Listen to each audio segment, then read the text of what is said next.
गुजरात के केवड़िया स्थित statue of unity देखने के लिए देश के अलग अलग क्षेत्रों से लोगों की यात्रा आसान बनाने के मकसद से पीएम मोदी ने रविवार को 8 ट्रेनों को हरी झंडी दिखाकर रवाना किया। भारत के इतिहास में ऐसा पहली बार हुआ है कि एक साथ 8 ट्रेनों को हरी झंडी दिखाई गई। ये रेलगाड़ियां केवड़िया को वाराणसी, दादर, अहमदाबाद, हजरत निजामुद्दीन, रीवा, चेन्नई और प्रतापनगर से जोड़ेंगी। पीएम मोदी ने अमेरिका के न्यूयॉर्क में स्थित स्टैच्यू ऑफ लिबर्टी का जिक्र करते हुए कहा कि केवड़िया में स्टैच्यू ऑफ यूनिटी देखने स्टैच्यू ऑफ लिबर्टी से भी ज्यादा पर्यटक आ रहे हैं। सही मायने में भारत को एक करती भारतीय रेल के विजन और सरदार वल्लभ भाई पटेल के मिशन दोनों को परिभाषित कर रहा है। और मुझे इस बात की खुशी है कि इस कार्यक्रम में अलग अलग राज्यों से इतने जनप्रतिनिधि भी मौजूद हैं। मैं आप सभी का आभार व्यक्त करता हूं। आज केवड़िया के लिए निकल रही ट्रेनों में एक ट्रेन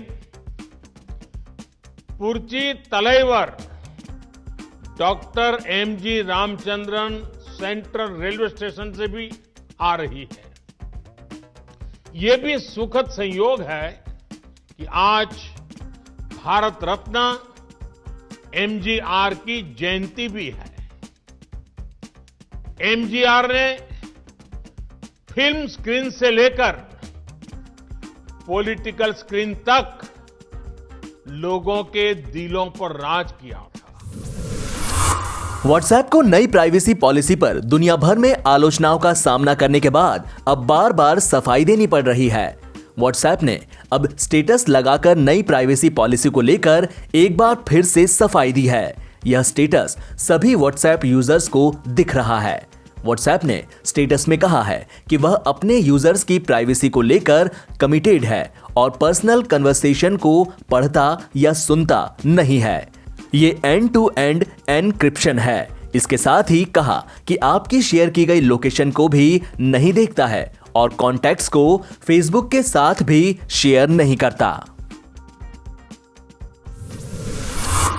भारत में पिछले 24 घंटे में कोरोना वायरस के 15,144 नए मामले सामने आने के बाद देश में अब तक संक्रमित हुए लोगों की संख्या बढ़कर 1,05,57,985 हो गई।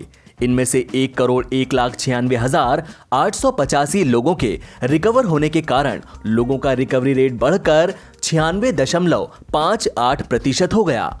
केंद्रीय स्वास्थ्य मंत्रालय के रविवार सुबह 8 बजे जारी किए गए आंकड़ों के मुताबिक देश में इस समय कोरोना वायरस से संक्रमित 2,08,826 लोगों का इलाज चल रहा है, जो कि संक्रमितों की कुल संख्या का 1.98% है।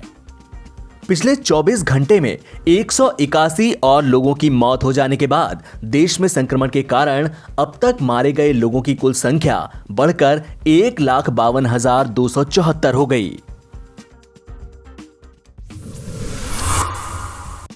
नए कृषि कानूनों के खिलाफ किसानों को दिल्ली की सीमाओं पर आंदोलन करते हुए करीब 2 महीने होने वाले हैं, लेकिन अब तक इसका कोई भी हल नहीं निकल सका। किसानों का कहना है कि सरकार इस मामले को लंबा खींचकर आंदोलन को दबाना चाहती है। अखिल भारतीय किसान सभा के महासचिव हन्नान मोल्लाह ने कहा कि लगभग 2 महीने से हम ठंड के मौसम में पीड़ित हैं और मर रहे हैं। सरकार हमें तारीख पे तारीख दे रही है। Akali Dal claims center try to tire our protesters. We are continuously saying almost 2 months is over in 0-degree temperature. We are dying, we are suffering. But government is only day, तारीख पे तारीख. They are doing all these things, only continuous and dragging the things so that we get tired and we leave the place. That is their conspiracy. We have repeatedly said it. Farmer union ने supreme court से कहा है कि ये panel को neutral लोगों के साथ नहीं, संयुक्त किसान मोर्चा तो ऐसा बात सोचा भी नहीं, चर्चा भी नहीं किया, ये सुझाव हम दिया नहीं। हम पहले से कोर्ट में नहीं गया, अभी भी कोर्ट में जाने का कोई सवाल नहीं, इसलिए हम तो बात साफ कर दिया। ये कौन बोला मालूम नहीं है, ये हमारा एसकेएम का ये सुझाव ये नहीं दिया है हम लोग। अमेरिका के नवनिर्वाचित राष्ट्रपति जो बाइडेन ने इतिहास रचा है। 20 जनवरी को शपथ लेने जा रहे जो बाइडेन ने अपने प्रशासन में अहम पदों पर 13 महिलाओं समेत कम से कम 20 भारतीय अमेरिकियों को नामित किया है। इन 20 भारतीय अमेरिकियों में से कम 17 लोग शक्तिशाली व्हाइट हाउस में अहम पद संभालेंगे।